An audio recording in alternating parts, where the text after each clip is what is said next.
For over a decade, the Ballon d'Or has been a ping-pong match between Lionel Messi and Cristiano Ronaldo. Yet, when we look back at the year 2013, it holds heavy controversy. From international managers claiming fraud, players feeling as if something strange happened, and the Ballon d'Or voting time being extended.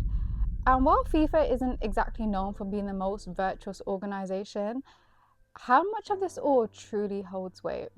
Pitting one of the greatest individual seasons we've seen against the historical treble winning season. Was Franck Ribéry really robbed of the 2013 Ballon d'Or? How good was he actually? Let's get into it. Now, the 2012-13 Bayern squad is unforgettable.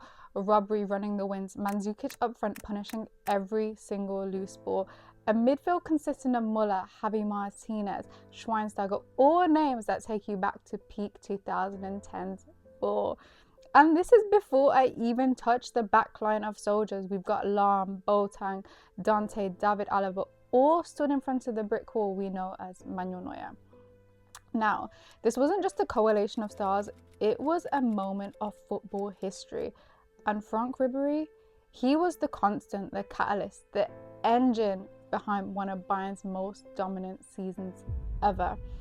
And that's where the controversy begins, really, because how does the engine of a treble-winning, historically dominant team lose the Ballon d'Or to an individual who won no silverware that season?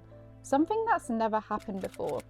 Was the award meant to honour the best individual season and the most important player on the best team, or something else entirely? If trophies didn't matter in 2013, when did the rules change? Franck Ribéry's 2013 wasn't a fairy tale book smooth run.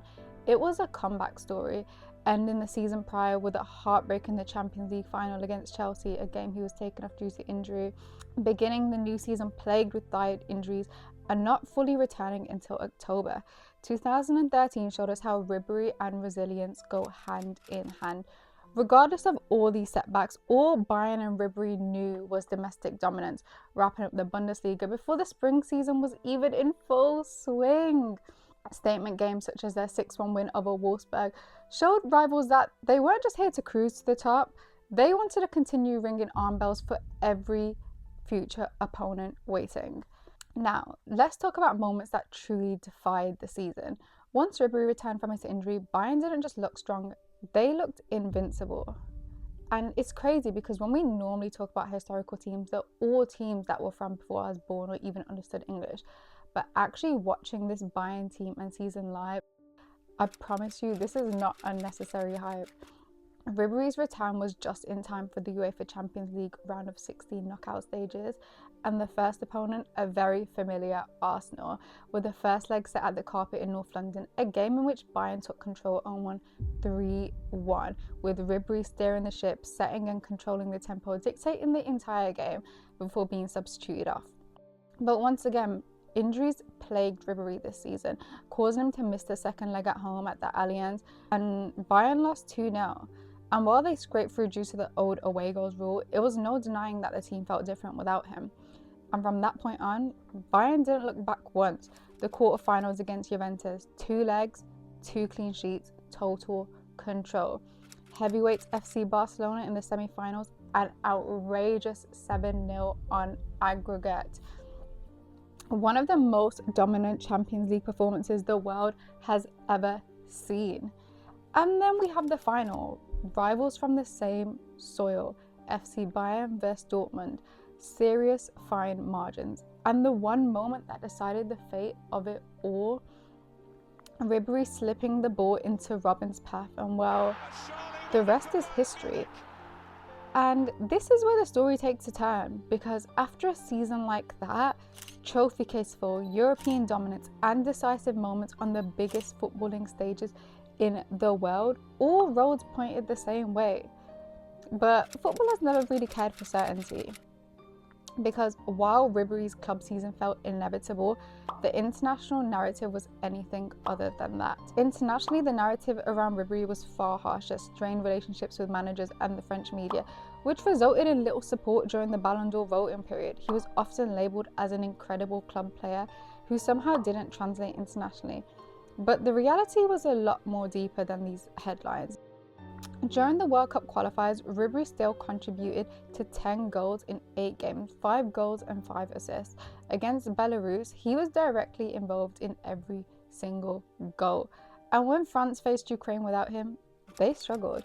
A simple reminder of how much his presence mattered, even when it went uncredited. The issue was never his output, it was perception. Now, despite delivering a historical treble-winning season with his Bayern Munich side, Franck Ribéry watched the Ballon d'Or slip away. And no, not to another trophy-laden campaign, but to an individual who finished his season with no silverware. The Ballon d'Or is designed to honour the footballer who performed the best over the previous season, weighing in individual excellence, influence and team success. And by those standards, Ribéry's case is undeniable. But then came the moment that changed everything. Traditionally, the Ballon d'Or voting closes around mid-November, giving voters a full picture of the season that just ended. But in 2013, something unusual happened. On November 15th, FIFA announced that the voting deadline would be extended by 2 weeks, citing an insufficient number of votes. That small decision alone started to raise eyebrows, because just 4 days later, on October 19th, Cristiano Ronaldo stepped onto the pitch against Sweden for the World Cup qualifiers and delivered a hat-trick in one of the most dramatic individual performances imaginable. A global stage, a must-win match, 3 goals, headlines everywhere. Momentum shifted overnight. Suddenly, the narrative was no longer about a treble-winning engine and sustained dominance across an entire season. It became about one unforgettable night, replayed endlessly, burned into voters' minds at the exact time the final ballots were being cast. And this is where the argument deepens, because if the Ballon d'Or was purely about individual brilliance, history tells us a very different story. Wesley Sneijder didn't win after leading Inter to a historical treble and reaching the World Cup final. And Robert Lewandowski produced one of the greatest individual seasons football has ever seen in 2020. Treble winner with 55 goals in 47 games and top goal scorer in every single competition. He still walked away empty-handed. Time and time again, players with extraordinary individual campaigns were overlooked when team success or narrative didn't align. So what changed in 2013?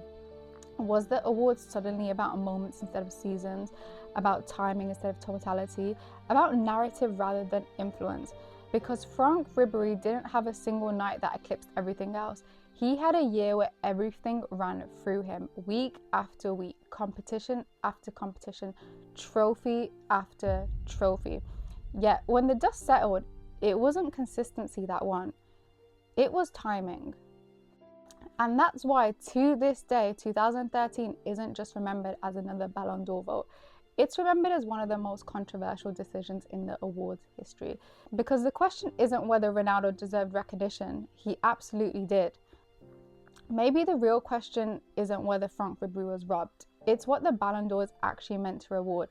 Is it dominance across an entire season, influence within the greatest teams in Europe? Or is it the moment that's frozen in time and replayed, outweighing everything else?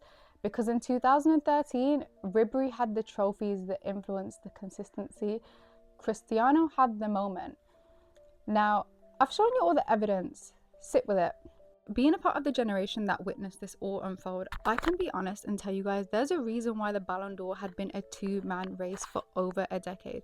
And that's simply because Lionel Messi and Cristiano Ronaldo are simply in a league of their own. Now, despite Ribéry winning everything there was to win this season, Ronaldo finished the season with 68 goal contributions, a number that is still absurd till this day. And now, despite Ribéry and Bayern beating Messi in the semi-finals, going on to the finals, winning it all, Messi still finished above Ribéry in the voting. So whether this is just an injustice or there simply being levels to this game, it's a moment that stands in history till this day. So I'll leave it to you. Was Franck Ribéry really robbed of the 2013 Ballon d'Or? Let me know in the comments below. Don't forget to like, comment and subscribe, and I'll catch you in the next one.